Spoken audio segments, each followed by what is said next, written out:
Present indefinite passive voice. पहले हमने present indefinite active voice किया, अब हम करेंगे present indefinite passive voice.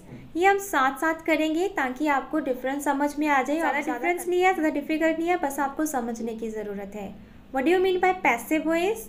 Active voice तो आपको पता चल गया क्या होता है। पैसिव वॉइस क्या होता है?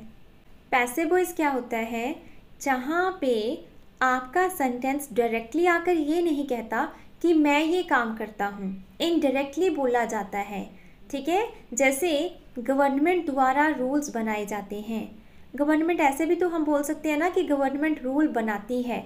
अब गवर्नमेंट रूल बनाती है तो डायरेक्टली गवर्नमेंट बना रही है, मीन्स बनाती है, तो वहाँ पे गवर्नमेंट डायरेक्टली काम करती है। लेकिन अगर मैं ये कह दूँ कि रूल्स गवर्नमेंट द्वारा बनाए जाते हैं, नॉवल मेरे द्वारा लिखा जाता है, ये किताब मेरे द्वारा पढ़ी जाती है, तो वहाँ पे हम क्या यूज़ करते हैं? Passive voice. Means passive voice sentence में सब्जेक्ट के साथ बाय आ जाता है, द्वारा आ जाता है। वैसे नहीं आएगा दोबारा, उसके साथ नहीं करेंगे, कई बार व्हीकल के साथ भी आ जाता है।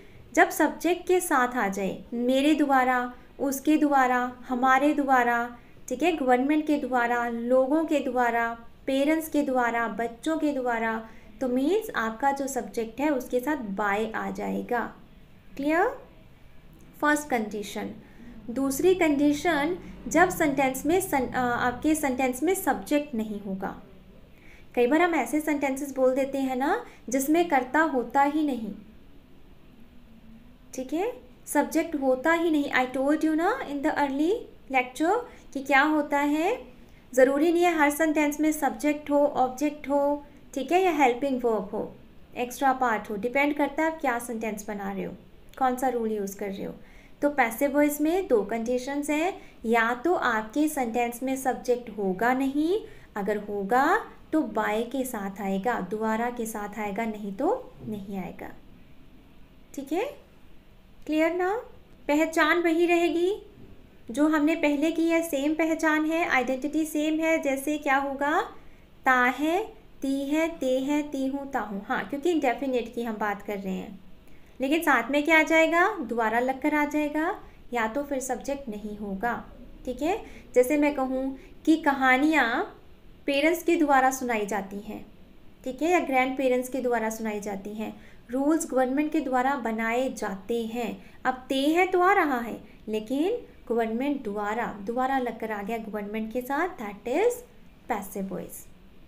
रूल नोट करो, सबसे पहले आ जाएगा ऑब्जेक्ट, उसके बाद आ जाएगा इज एम आर। हाँ, पैसिव वॉइस हमेशा ऑब्जेक्ट से स्टार्ट होता है। क्यों? क्योंकि पैसिव वॉइस में कभी कभी सब्जेक्ट होता ही नहीं। आई टोल्ड यू ना, ऑब्जेक्ट आएगा, उसके बाद इज एम आर आएगा। अब आपका जैसा ऑब्जेक्ट होगा ना वैसी ही हेल्पिंग वर्ब आएगी। अब हम सब्जेक्ट नहीं देखेंगे, अब हम ऑब्जेक्ट देखेंगे पैसिव वॉइस में। अगर ऑब्जेक्ट सिंगुलर है तो इज आ जाएगा, अगर ऑब्जेक्ट आई है तो एम आ जाएगा, अगर ऑब्जेक्ट प्लूरल है तो आर आ जाएगा। फाइन। उसके बाद आएगी third form of verb. Passive voice में हमेशा थर्ड फॉर्म आती है, ये माइंड में रखना। हमेशा ऑब्जेक्ट से स्टार्ट होगा और थर्ड फॉर्म हमेशा आएगी। ठीक है, यहाँ पे फर्स्ट सेकंड आपको सोचने की ज़रूरत नहीं है, हमेशा थर्ड फॉर्म आएगी। उसके बाद बाय सब्जेक्ट, अगर तो आपके सेंटेंस में सब्जेक्ट अवेलेबल है तो वो बाय के साथ आएगा हमेशा। ठीक है, by me, by him, by us, by Rahul and by government, by people. तो सबसे पहले object is am are, helping verb, third form by subject. उसके बाद अगर कोई एक्स्ट्रा पार्ट है तो वो हम यहाँ पे लगा देंगे, नहीं है तो स्किप कर देंगे। फाइन। दूसरी चीज़, कई बार ऐसा होता है कि एक सेंटेंस में एक से ज़्यादा ऑब्जेक्ट आ जाते हैं, 2 ऑब्जेक्ट्स आ जाते हैं, तो उस केस में हम क्या करेंगे, जो सेकंड ऑब्जेक्ट है वो वर्ब के बाद लिखेंगे। ठीक है, रूल सेम है, लेकिन सेकंड ऑब्जेक्ट को हम एक्स्ट्रा पार्ट में नहीं लेकर जाएंगे, वर्ब के बाद लगाएंगे। Third form of verb then second object, अगर होगा सेंटेंसेस में, ज़रूरी नहीं है कि हर एक में हो। क्लियर? छात्रों को मीन्स आप स्टूडेंट्स को ले लो, स्टूडेंट्स को टीचर्स द्वारा पढ़ाया जाता है। ठीक है, अब देखो इसमें दोबारा लग के आ गया, ये क्या है फिर पैसिव वॉइस, क्योंकि दोबारा लग गया टीचर्स के साथ, सब्जेक्ट के साथ। हाँ वेरी गुड। अब इसमें एक्शन क्या है, पढ़ाना, वेरी गुड। और किसको पढ़ाया जाता है, हाँ स्टूडेंट्स को, वेरी गुड, वो ऑब्जेक्ट है। इसके अलावा कोई और ऑब्जेक्ट है, क्या पढ़ाया जाता है, किसे, किसको, एक ही है ना, छात्रों को।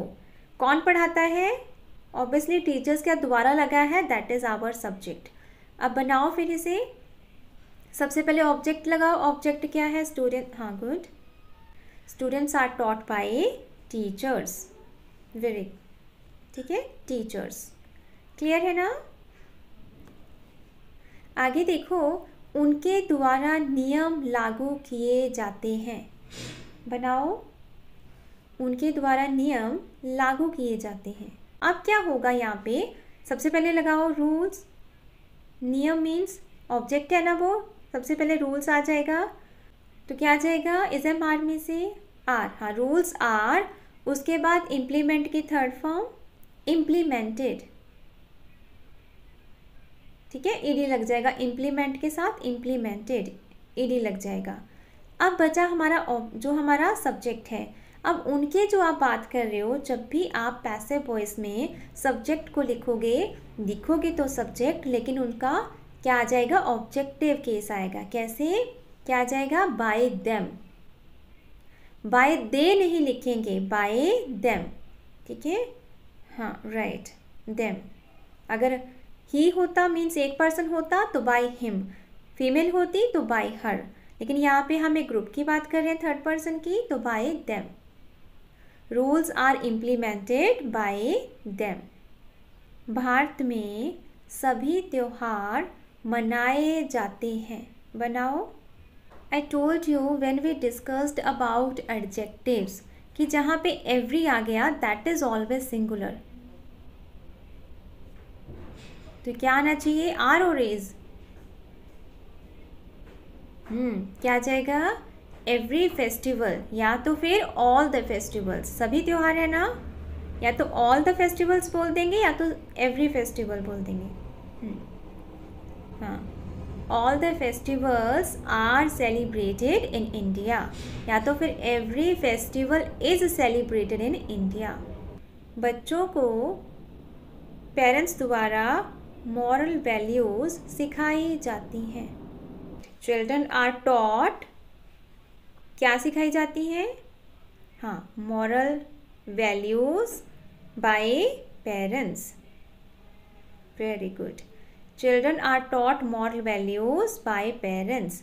आप चाहो तो मॉरल वैल्यूज से भी पिक कर सकते हो, आई टोल्ड यू ना, जो आपको सही लगता है आप उसी ऑब्जेक्ट से पिक कर लो। क्या आ जाएगा, the moral values are taught to children by parents,